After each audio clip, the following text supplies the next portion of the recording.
Hello students, नमस्कार। Sunrise education में आप सभी का हार्दिक स्वागत है। और आज स्टडी करते हैं एक नए टॉपिक की। तो जिस टॉपिक का नाम है जंतु जगत में प्रमुख योजक कड़ियाँ। जंतु जगत में प्रमुख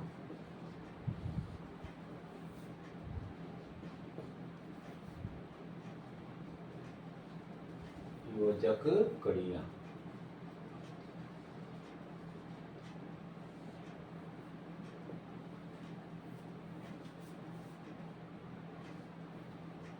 तो देखते हैं कि योजक कड़ियाँ क्या होती है।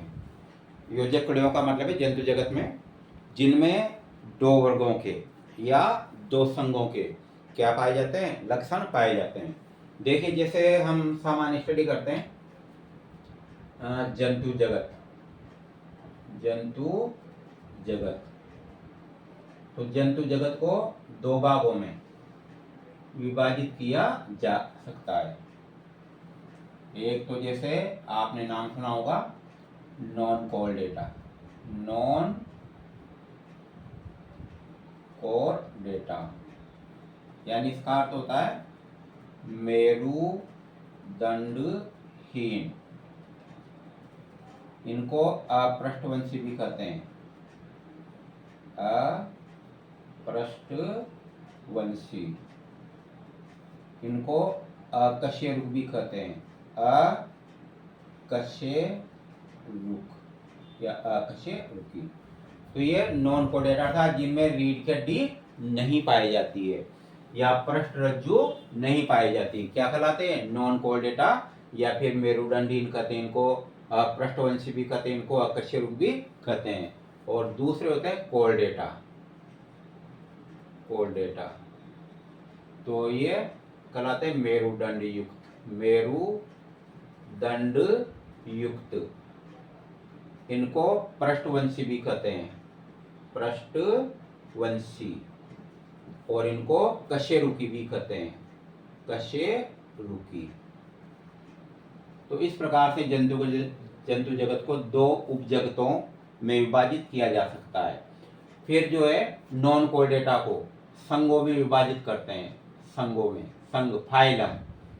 फाइलम तो ऐसे करके अगर देखें तो लगभग 1 से लेकर के 10 या 11 तक क्या है संघे। कहाँ से लेके प्रोटो, पहले के बता दो, फर्स्ट और लास्ट बताता हूँ। जैसे प्रोटोजोआ, यहाँ से लेकर के लास्ट में भी प्रोटोजोआ के बाद Porifera, Coelenterata, Annelida, arthropoda. Last में जो 10वें नंबर पर आएगा तो वह हेमिकोर्डेटा।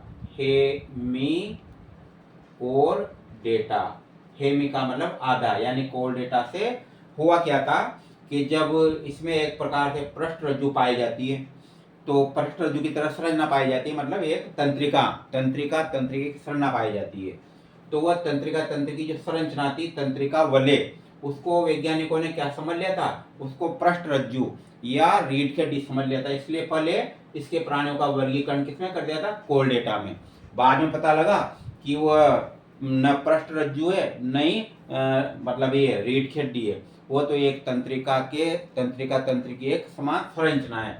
इसलिए वापस उन जंतुओं को फिर अलग वर्ग में रखा। इसलिए जब से उनका नाम क्या रखा? हेमिकोर्डेटा। फिर हेमिकोर्डेटा से सीधा का सीधा किसका विकास हुआ है? कोर्डेटा के प्राणियों का विकास हुआ है। तो इस प्रकार से ये है। तो संघ उसी प्रकार से इसमें ये मेन मोटा मोटा वर्गीकरण है। उसी प्रकार कोर्डेटा के जो प्राणी हैं उनको फिर जो है वर्गों में विभाजित किया गया है। वर्गों में अगर पहला देखें हम तो नंबर 1 में पहले चलेंगे पिसीज। पिसीज इनका विकास हुआ है क्रम से। जैसे प्रोटोजोआ से किसका विकास हुआ? पोरीफेरा का। पोरीफेरा का। फिर सिलेंट्रेटा का। ऐसे कैसे ही पिसीज से किसका विकास हुआ? पिसीज से जो विकास हुआ है एम्फीबिया का। एम्फीबिया।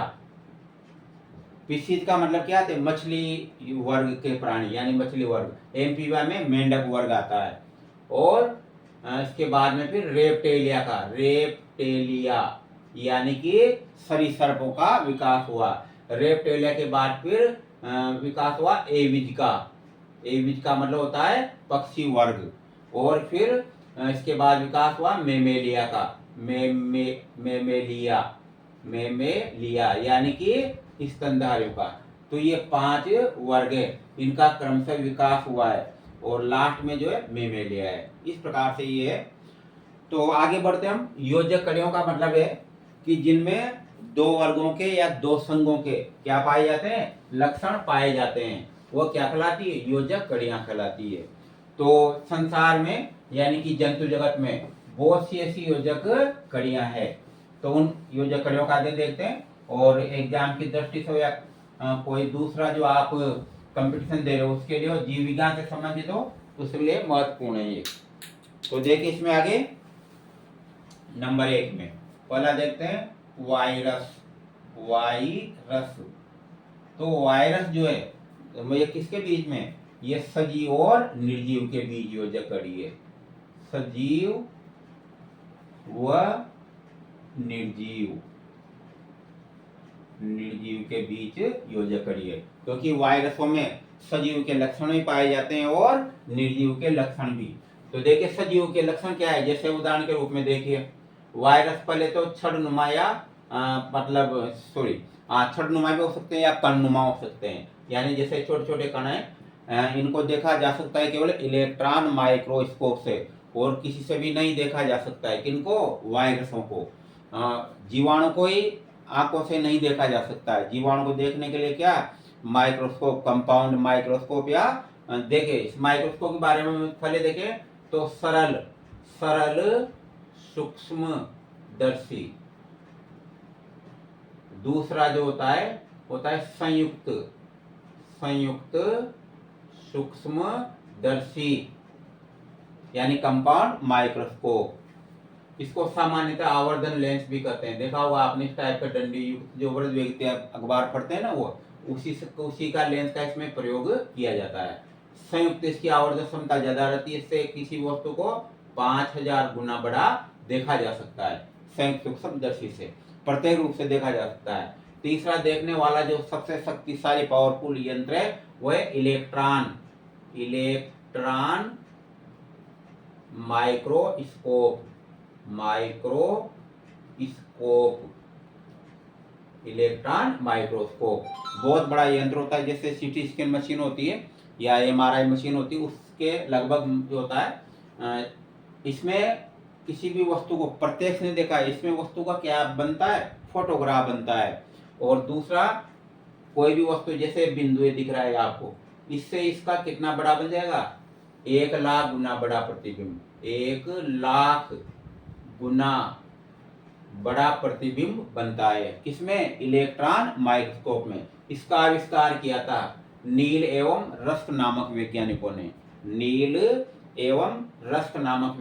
आविष्कार किया था। उसके बाद से मानो जीव विज्ञान के क्षेत्र में एक क्रांति आ गई है। तो जितने भी जो डायग्राम बनते हैं, मतलब जो बुक्स में, तो सब किसके हैं, इलेक्ट्रॉन माइक्रोस्कोप के। तो ये महत्वपूर्ण खोज है।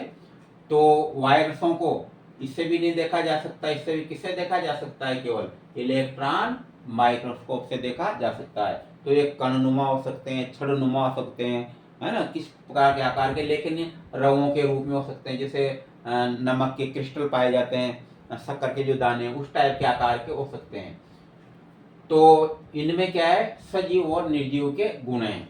सजीव का तो प्रमुख गुण देखिए, आरएनए और डीएनए केवल सजीव में पाया जाता है। वायरस की मेंश्रण आपने इस टाइप से देखी होगी, ये शीर्ष खंड होता है, तो ये तो शीर्ष खंड, ये मध्य खंड और ये पश्च खंड। इसमें बीच में दोनों में से किसी भी कोई भी एक अम्ल, या तो डीएनए रहेगा ये या फिर आरएनए रहेगा, दोनों में से एक ही रहेगा मतलब ये। तो इस प्रकार से जो है वायरस आप जानते हो डीएनए युक्त भी है और आरएनए युक्त भी है। अभी जो कोरोना वायरस था वो कौन सा था, वो आरएनए वायरस था, वो आरएनए वायरस। लेकिन मनुष्यों में जाते उसका जो प्रोटीन था ना, ये जो डीएनए था इसका, उसका कोरोना वायरस का, तो प्रतिकृतियां बनाता था काफी उससे मिल करके। तो देखिए सजीव में तो कौन सा गुण पाया जाता है वायरसों में, इसमें डीएनए और या फिर आरएनए पाया जाता है, ये सजीव का लक्षण हो गया। दूसरा निर्जीव का, ये एक स्थान पर पड़े रहते हैं और एक निश्चित अवधि के बाद क्या है इनकी मृत्यु हो जाती है, यानी समाप्त हो जाता है ये। तो आपने देखा होगा जैसे इसका 5-6 दिन कोरोना वायरस का जो समय था, कम से कम 5 से 7 दिन माना था, उसके बाद वो धीरे धीरे समाप्त हो जाता था। जैसे किसी ने कप थूक दिया, उसमें कोरोना हो रहा है, उसमें छींटे लग गए, नीचे गिर गया, अगर वो 7-8 दिन तक पड़े रहे, कोई संपर्क में नहीं आया, तो स्वतः वो वायरस समाप्त हो जाता था। तो कहने का अर्थ है छड़ के समान, मतलब ये रवों के रूप में पड़े रहते हैं और धीरे धीरे क्या हो जाते हैं, फिर समाप्त हो जाते हैं। तो किसका लक्षण हुआ, निर्जीव का। इसमें न किसी प्रकार, जैसे सजीवों में जो श्वसन उत्सर्जन जितनी भी जो जैविक क्रियाएं होती है ना सजीवों में, इनमें वायरसों में कोई जैविक क्रियाएं नहीं होती। मात्र सजीव का इसमें एक ही है लक्षण कि इसमें क्या पाया जाता है, डीएनए और आरएनए पाया जाता है, डीएनए या फिर आरएनए। और ये जो आसपास जो होती है ना, ये प्रोटीन का जो ना स्तर पाया जाता है इसमें, ये भी सजीव का लक्षण है। जबकि निर्जीव का क्या है, मतलब निर्जीव क्या होता है, एक स्थान पर पड़े रहना, किसी प्रकार की कोई ये होती है, मतलब इसमें गतिविधि है न संवेदना, किसी प्रकार की कोई सजीव के लक्षण नहीं होते हैं। लेकिन सजीव का कौन सा लक्षण, डीएनए का, इसलिए इसको सजीव के और निर्जीव के बीच योजक कड़ी माना जाता है।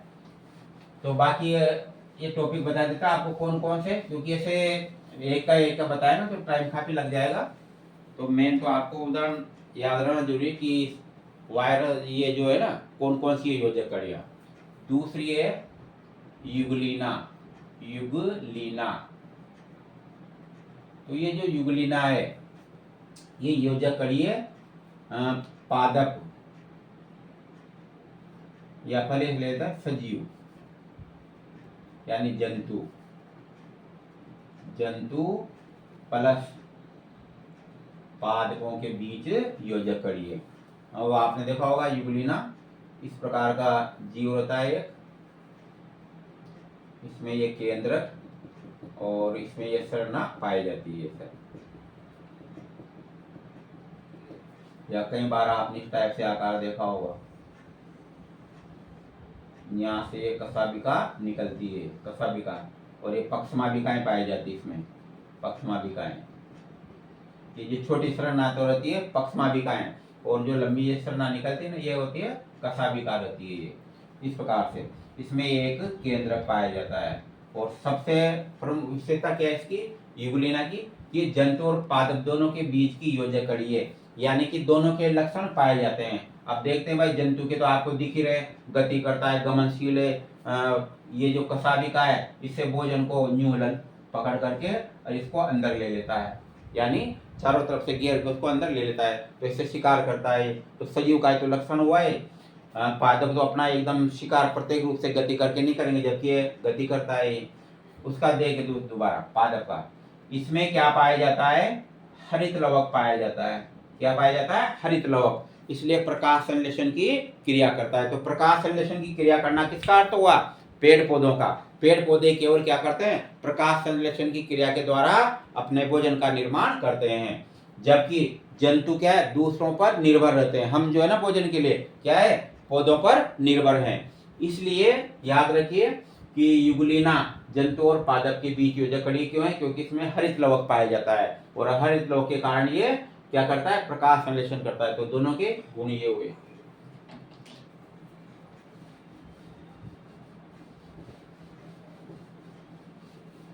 और इसके बाद देखते हैं नंबर तीसरा,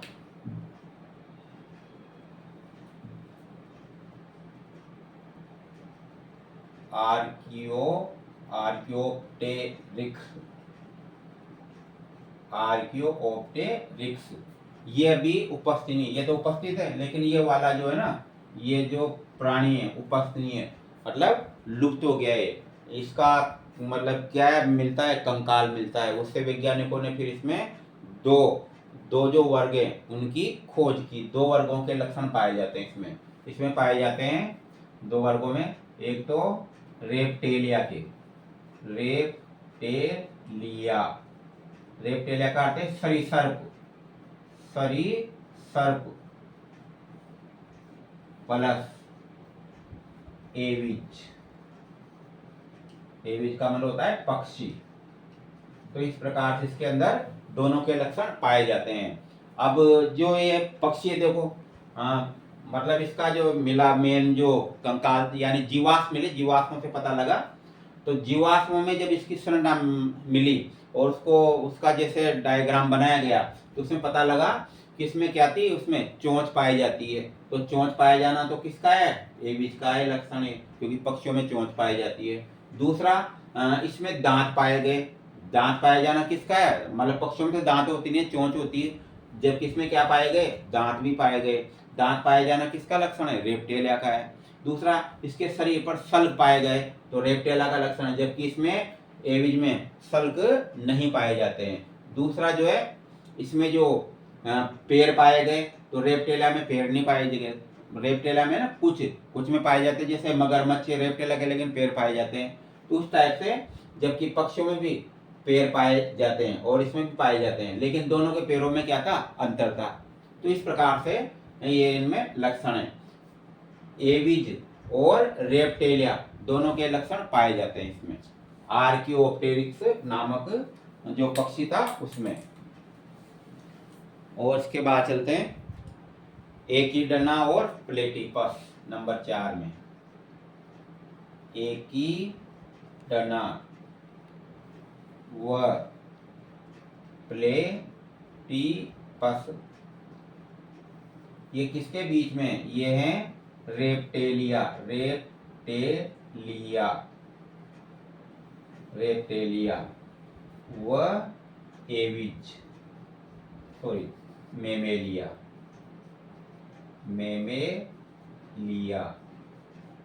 के बीच योजक कड़ी है। अब इसमें जैसे एकिडना है, अब तो चोंच तो पाई जाती है, लेकिन जो चोंच है वो क्या है, एविज का लक्षण है। लेकिन ज्यादातर जो इसमें चोंच की तरह नहीं होती, चोंच नहीं होती, रियल में चोंच की टाइप संरचना होती है। तो रेप्टेलिया और इसके मेमेलिया के बीच योजक कड़ी है कौन, एकिडना और प्लेटिपस। इसको जैसे चींटीखोर भी कहा जाता है। ये क्या करता है, हालांकि दोनों ही ये दीमकों या चींटी, मैंने पहले बताया था आपको, फॉर्मिक एसिड जो होता है उसका पाचन कर सकता है ये। तो एकिडना और प्लेटिपस दोनों क्या है, स्तनधारी यानी मेमेलिया के हैं, लेकिन ये योजक कड़ी है, रेप्टेलिया और मेमेलिया दोनों के बीच योजक कड़ी है। तो दोनों के इसमें क्या पाए जाते हैं, लक्षण पाए जाते हैं। और इसके बाद 5वां जो उदाहरण है वह है पेरिपेटस का। पेरिपेटस हो सकता है आपने फर्स्ट बार नाम सुना हो, पेरिपेटस। ये है एकिडना, सॉरी पेरिपेटस है Annelida, Annelida plus arthropoda, arthropoda. तो ये क्या है, ये संघ है। यहाँ तक देख रहे थे अपन, वर्ग थे, ये संघ है, एनिलिडा संघ और ये आर्थ्रोपोडा संघ। ये तो पेरिपेटस में दोनों के लक्षण पाए जाते हैं। अब देखिए कैसे, लंबा शरीर होता है इसका, केंचुए की तरह लंबा खंड युक्त लंबा शरीर होता है केंचुए की तरह। जबकि आर्थ्रोपोडा में क्या आते हैं, ये आर्थ्रोपोडा के बारे में और जानकारी देखो तो आर्थ्रोपोडा जंतु जगत का सबसे बड़ा क्या है, संघ है, याद रखना। आर्थ्रोपोडा जंतु जगत का सबसे बड़ा संघ, और संसार में जो जंतु पाए जाते हैं सबसे ज्यादा वो किसके, आर्थ्रोपोडा के पाए जाते हैं, जिनको हम जाने अनजाने में रोजाना खा लेते हैं, खाए के रूप में, चाहे भोजन के रूप में, पानी के रूप में। देख लो सर्वत्र विद्यमान है। मैं अभी यहाँ स्टडी करा रहा हूँ, यहाँ भी आर्थ्रोपोडा के सदस्य हैं। आप घर में बैठे स्टडी कर रहे हो, वहां पर भी आर्थ्रोपोडा के सदस्य हैं। कहीं मतलब मार्केट में जाते हैं, खेत में जाते हैं, सबसे ज्यादा जो हमारा मुकाबला होता है वो आर्थ्रोपोडा के सदस्यों से होता है। तो सर्वत्र विद्यमान है आर्थ्रोपोडा के सदस्य। यहाँ तक अपने शरीर में, जैसे किसी के में जुएं पड़ रही है तो क्या एक प्रकार से आर्थ्रोपोडा की हो। तो ये याद रखिए एक तरह से जितने भी कीट वर्ग है, चींटी, मक्खी, मच्छर, मतलब कॉकरोच, झिंगर, जो भी हैं वो सब इसके हैं। जितने भी मैंने बताया था ना, जो भी सबसे ज्यादा जो कसारियां जो देखते हैं मतलब सर्वत्र विद्यमान है, अगिनित है। तो ये जब भी तो याद रखिए, संसार का सबसे बड़ा संघ क्या होता है? आर्थ्रोपोडा होता है। और इसके बाद दूसरे नंबर का संघ है मोलस्का। तो कहने का अर्थ है कि लंबा बेलनाकार शरीर है, लेकिन फिर भी इसमें क्या पाए जाते हैं? संधि युक्त पाद पाए जाते हैं। यानी आर्थ्रोपोडा में जो है ना, जैसे कॉकरोच रहता है, मक्खी, मच्छर, तो इनमें संधि युक्त पाद पाए जाते हैं, तो इसमें भी पाए जाते हैं। तो इस प्रकार से दोनों के बीच क्या माना जाता है? ये योजक कड़ी माना जाता है। जैसे ये था एकिडना और प्लेटिपस, इसमें क्या है, जैसे चिकना शरीर होता है एकदम, या सल्क युक्त शरीर होता है, तो रेप्टेलिया का लक्षण है। जबकि इसमें स्तन ग्रंथियां पाई जाती है, इनमें सिर्फ निपल्स नहीं होते, तो स्तन ग्रंथियां पाई जाती है, तो ये मेमेलिया का ये प्रमुख लक्षण है। इस प्रकार से शरीर पर क्या पाए जाते हैं? बाल पाए जाते हैं, रवे पाए जाते हैं, तो ये मेमेलिया का लक्षण है। इस प्रकार से ये है। तो पेरिपेटस, एनिलिडा और आर्थ्रोपोडा के बीच क्या है? योजक कड़ी है। और नंबर 6 में नियोपाइलिना, ये भी आपने नाम सुना होगा, नियोपाइलिना। तो ये एनिलिडा और मोलस्का के बीच योजक कड़ी है। नियोपाइलिना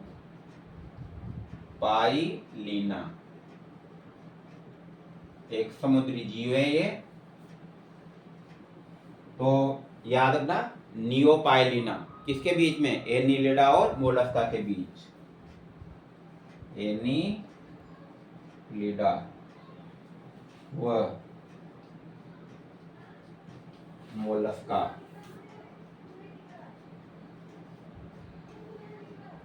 के बीच योजक कड़ी। एक बार फिर याद दिला दो आपको, संसार का सबसे बड़ा संघ आर्थ्रोपोडा, और संसार का सबसे बड़ा दूसरा संघ क्या है? मोलस्का। ये अच्छी तरह याद रखना।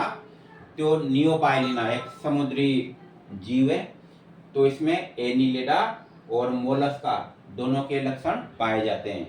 अब एनिलिडा क्या होता है? लंबा जीव होता है, बेलनाकार आकार होता है, लंबा होता है, रेंग करके चलता है, उसी प्रकार से चलता है। जबकि मोलस्का का इसमें क्या है? कवच युक्त शरीर पाया जाता है। मोलस्का में क्या आते हैं? जैसे सीपी, शंख, ये समुद्री है ना, सीप नाम सुना होगा, सीपी, शंख, ये जो क्या होते हैं? ये आर्थ्रोपोडा के सदस्य हैं ये। तो उस टाइप का कवच पाया जाता है। जबकि एनिलिडा में कवच नहीं होता। एनिलिडा में क्या होती है? एनिलिडा में क्या आता है? केंचुआ। तो केंचुआ ऐसे खंड युक्त प्राणी है जो रेंग करके चलता है ये ऐसे। इसमें स्पष्ट रूप से खंडों का विभाजन होता है ये। तो इसी प्रकार का शरीर है इसका भी, लेकिन क्या है? इसमें क्या है? केंचुए में कवच नहीं पाया जाता है, इसके ऊपर क्या है? कवच पाया जाता है। तो दोनों के लक्षण इस प्रकार से हैं ये। तो ये उदाहरण थे। तो इसमें आप कहीं भी देखो आपको ज्यादातर ये मिलेंगे। तो जंतु जगत में प्रमुख जो योजक कड़ियां हैं, तो ये 6 योजक कड़ियां हैं। और अगर इसके अलावा भी कोई होगी तो बीच बीच में मैं आपको स्टडी कराता रहूँ, बताता रहूँगा। तो अभी तक तो ये योजक कड़ियां थी, जहाँ तक मुझे नॉलेज थी वहाँ तक, और हो सकता है और भी कोई हो। तो इस प्रकार से ये योजक कड़ियां थी। और कल स्टडी करेंगे जीवित जीवाश्म, जो मतलब जिनमें कोई प्रकार की हलचल नहीं है, बहुत पहले सक्रिय थे लेकिन अब क्या हो गए? निष्क्रिय हो गए, एक स्थान पर पड़े हुए हैं। तो ऐसे जो जीव हैं वो क्या कहलाते हैं? वो कहलाते हैं जीवित जीवाश्म। तो जीवित जीवाश्म का एक प्रमुख उदाहरण कौन सा है? देखे आर्किया क्या होता है? एक प्रकार से बैक्टीरिया है जो डोमेन सेकंड का सदस्य है। इसके प्राणी को आर्किया कहते हैं। आर्किया मतलब जीवाणु। तो ऐसे जो जहां पर कोई दूसरा जीव जीवित नहीं रह सकता, वहां पर ये आर्किया के जीव जीवित रह सकते हैं। तो इनकी स्टडी कल करेंगे।